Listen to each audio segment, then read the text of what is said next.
Hello friends, इस video में हम बात करेंगे कैसे होता है Allahabad high court group D भर्ती का जो मेडिकल होता है या ग्रुप सी भर्ती का या स्टेनो भर्ती का, तीनों का ही जो पैरामीटर है मेडिकल का वो सेम है।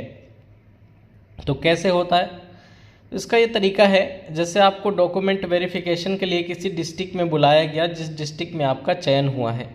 अब ये कैसे पता चलेगा किस डिस्ट्रिक्ट में आपका चयन हुआ है? तो इसके लिए जैसे ही एनटीए आपका फाइनल रिजल्ट डिक्लेयर करेगा उसके बाद ही डिस्ट्रिक्ट अलॉटमेंट आपका बन जाएगा। डिस्ट्रिक्ट अलॉटमेंट के हिसाब से सभी डिस्ट्रिक्ट में उन बच्चों की लिस्ट भेज दी जाएगी जिनको वो डिस्ट्रिक्ट अलॉट किया जा रहा है, और बच्चों की वो लिस्ट जो है ऑनलाइन भी उपलब्ध हो जाएगी हाई कोर्ट की वेबसाइट पर कि किसे कौन सा ज़िला जो है अलॉट किया गया है।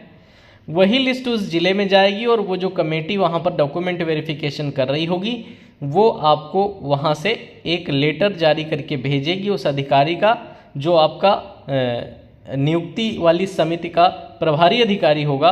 उसके द्वारा आपको जो है एक लेटर भेजा जाएगा आपके डॉक्यूमेंट वेरिफिकेशन के लिए। जब आप वहाँ डॉक्यूमेंट वेरिफिकेशन के लिए उस डिस्ट्रिक्ट में जाएंगे तो वहाँ से आपको उस डिस्ट्रिक्ट हॉस्पिटल भेजा जाएगा। उस ज़िले का जो जिला चिकित्सालय होगा या जो सीएमओ ऑफिस होगा वहाँ आपको मेडिकल के लिए भेजा जाएगा।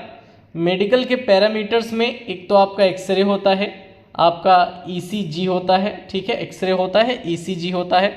इसके अलावा आपका आई टेस्ट होता है और आपको जो है फिजिकली देखा जाता है कि आपको जो है फिजिकली जो हैंडीकैप्ड का आपका सर्टिफिकेट नहीं लगा है तो आप कहीं से भी उस स्तर के ना हो, ठीक है। और आपका जो है नॉर्मल ही आंखों का टेस्ट होता है, कलर ब्लाइंडनेस वगैरह की दिक्कत नहीं आती है। जैसा अभी तक मेडिकल प्रक्रिया रही है हाई कोर्ट की, कभी किसी को कलर ब्लाइंडनेस जैसी दिक्कत नहीं आई है। अगर आंखों की दृष्टि बहुत ज़्यादा कम है तभी किसी को पता चलेगा इस बारे में। वैसे अगर चश्मे के साथ आप नॉर्मल देखते हैं तो किसी को इस बात का भी ज़्यादा पता नहीं चलता है कि आपको मेडिकली कोई दिक्कत है, क्योंकि एक नॉर्मल मेडिकल आपका जो है बनाया जाता है जिसमें ईसीजी मोस्टली सरकारी अस्पताल में सुविधा नहीं होती है तो बाहर से करा के ले जाना पड़ता है। बाकी सभी चीज़ें उसी सरकारी अस्पताल में हो जाएंगी और वहीं से आपको सीएमओ ऑफिस से मेडिकल मिल जाएगा। लेकिन इसके लिए जब डॉक्यूमेंट वेरिफिकेशन कराने जाएंगे तो पहले उस जिला अदालत में उस समिति से आप जो है इससे संबंध में परामर्श ले लेंगे कि उनके द्वारा मेडिकल के लिए आपको भेजा जा रहा है या स्वयं ही आपको मेडिकल के लिए जाना है, ठीक है। मोस्टली ऐसा होता है कि उनके द्वारा एक लेटर जारी कर दिया जाता है सीएमओ ऑफिस के लिए कि इस नाम पते के लड़के जो है जिनका चयन यहाँ पर हुआ है जिला न्यायालय में उनका मेडिकल कराया जाना है, तो उनको एक दिनांक भी दी जाती है कि इस दिनांक पर आप उन सभी बच्चों का मेडिकल जो है कराया जाना सुनिश्चित करें। तो वहाँ के जो चिकित्सा अधिकारी होते हैं, सीएमओ होते हैं, वो उस दिनांक पे जब बच्चे वहाँ पहुँचते हैं तो उनका सबका मेडिकल कराकर रिपोर्ट जो है दे देते हैं आपकी जमा करने के लिए आपके डीवी के समय, ठीक है। तो ये हो सकता है 2 दिन का प्रोसेस हो जाए, एक दिन जाएं आप डीवी के लिए और अगले दिन आपका मेडिकल बन पाए, या ये भी हो सकता है सुबह डीवी के लिए जाएं और आपको शाम को आपको मेडिकल होके आपको वहाँ से मिल जाए।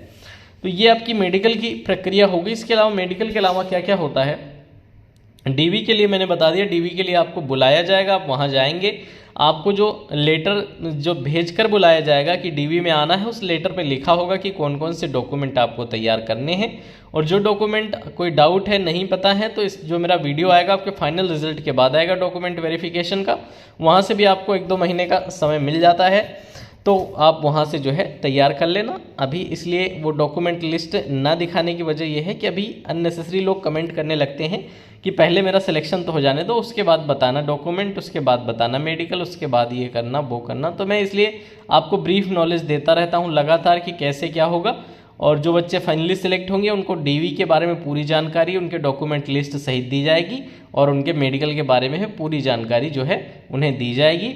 बाकी प्रक्रिया मैंने आपको समझा दी है। आपका फाइनल रिजल्ट आएगा, फिर डिस्ट्रिक्ट अलॉटमेंट का लेटर आएगा, डिस्ट्रिक्ट अलॉटमेंट की लिस्ट आएगी, ठीक है। तो फिर डिस्ट्रिक्ट वाले आपको जो है लेटर भेज के आपके डीवी के लिए बुलाएंगे और फिर आपको जो है उसके बाद नियुक्ति का पत्र आपके घर भेजा जाएगा, तो उसके द्वारा आपकी नियुक्ति होगी, ठीक है। ये सारी जानकारी आपकी भर्ती से रिलेटेड हो गई। बाकी आप जो है चैनल के साथ लगातार जुड़े रहिए, चैनल को सब्सक्राइब कर लीजिए, यहाँ आपकी जो है बहुत इंपॉर्टेंट जानकारियाँ समय समय पर दी जाती हैं। और एक बात जो आपको बता दूँ वो ये है कि आपका जो ओरिजिनल डॉक्यूमेंट है वो डॉक्यूमेंट वेरिफिकेशन के बाद जमा हो जाएंगे। और आपका जो है वो मिलेंगे कुछ महीने बाद, या फिर आपको बीच में ज़रूरत पड़ती है तो आप एप्लीकेशन संबोधित करते हुए माननीय जिला जज जो वहाँ उस ज़िले के जज हैं को दे सकते हैं कि आपके जो है ओरिजिनल डॉक्यूमेंट दिलवा दिए जाएँ, आपको उनकी आवश्यकता है। तो ये होता है ओरिजिनल डॉक्यूमेंट का सिस्टम। उम्मीद है कि वीडियो आपको अच्छी लगी होगी। पहली बार आए थे तो चैनल को सब्सक्राइब करके ज़रूर जाइएगा। Thank you for watching this video.